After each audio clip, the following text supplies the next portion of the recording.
आज मैं आपके साथ नरम फूली हुई पूरियों की रेसिपी शेयर करने जा रही हूँ जो कि हलवे के साथ सर्व की जाती हैं। आप इस तरह पूरियाँ तैयार करें, इंशाल्लाह आपको ये पूरियों की रेसिपी बहुत पसंद आएगी। इसके लिए हमें यहाँ पर चाहिए रूम टेम्परेचर दही 1 टेबलस्पून, इसको एक बर्तन में शामिल कर दें। 1/4 टीस्पून इसमें शामिल कर देंगे नमक का। 1/2 टेबलस्पून इसमें जाएगा ऑयल का। थोड़ा सा इसमें शामिल कर देंगे पानी। हस्बे ज़रूरत आप इस्तेमाल कर लें सहज सा डो तैयार करने के लिए। और 1 मेजरिंग कप इसमें शामिल कर देंगे मैदे का। और इस तरह इसको अच्छी तरह से मिक्स करते हुए गूंद के तैयार कर लेंगे। और गूंदना आपने 5 से 10 मिनट के लिए। जितना अच्छा आप इसको गूंदेंगे उतना अच्छा रिजल्ट मिलेगा। ये देखें, ये मैंने इस तरह का सहज सा डो तैयार कर लिया। अब इस तरह इसको एक पेड़े की शेप दे के रख देते हैं, कवर करके ऊपर से 30 मिनट के लिए। 30 मिनट हो चुके हैं इसको रेस्ट दिए हुए। अभी पेड़े तैयार कर लेते हैं। अभी डो थोड़ा सा सॉफ्ट हो चुके हैं। इसके साथ आपकी 7 से 8 पूड़ियाँ आसानी से तैयार हो सकती हैं नॉर्मल साइज की, क्योंकि ये बिल्कुल बारीक होती हैं।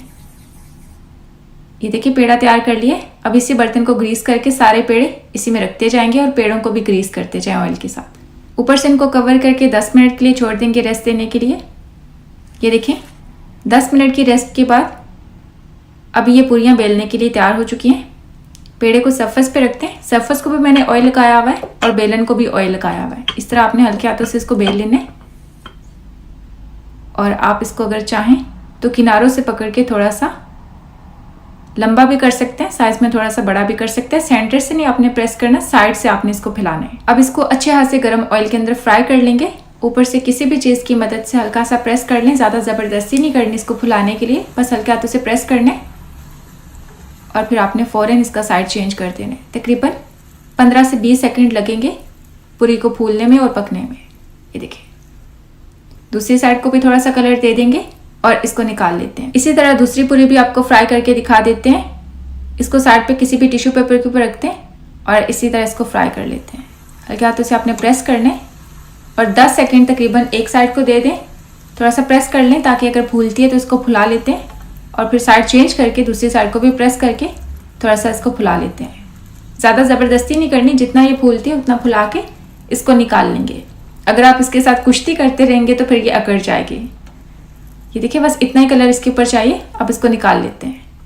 ये देखिए गर्मा गर्म सारी पूरियाँ हमने तैयार कर ली हैं और पूरियों के साथ हैं ये गर्मा गर्म चने। इसकी रेसिपी का लिंक आपको नीचे डिस्क्रिप्शन बॉक्स में मिल जाएगा। और साथ में ये सूजी का हलवा, इसकी रेसिपी का भी लिंक आपको नीचे डिस्क्रिप्शन बॉक्स में मिल जाएगा। अभी आपको पूरियाँ नज़दीक से दिखा देते हैं। ये देखिए कितनी ज़्यादा सॉफ्ट तैयार हुई है, आसानी से ये हाथ में बंद हो रही है। ये देखिए बिल्कुल रुमाल के जैसे। ये इसके ऊपर थी, इसको हवा लगती रही है तो ये इसलिए थोड़ी सी क्रिस्पी होगी। अगर आप इसको ऊपर से कवर करके रखेंगे तो ये बिल्कुल नरम मुलायम रहेंगी। ये देखें इसका टेक्सचर। ये इसी तरह पूरियाँ होती हैं और ये बिल्कुल इसी तरह तैयार की जाती हैं, बिल्कुल बारीक। ये देखें नरम मुलायम इसका टेक्सचर। अभी मैं इसको टेस्ट करने वाली हूँ। सबसे पहले खाएंगे चनों के साथ। ये देखें और ये देखें थोड़ी सी और पूरी तोड़ के दिखा देते हैं कितनी नरम मुलायम है।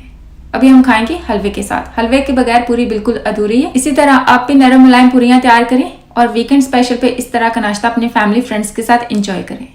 अगर आपको ये मेरी आज की रेसिपी अच्छी लगी हो तो वीडियो को एक लाइक करते हैं, साथ एक प्यार सा कमेंट भी करते हैं। इंशाल्लाह नई रेसिपी के साथ जल्द मुलाकात होगी। तब तक के लिए अल्लाह हाफिज।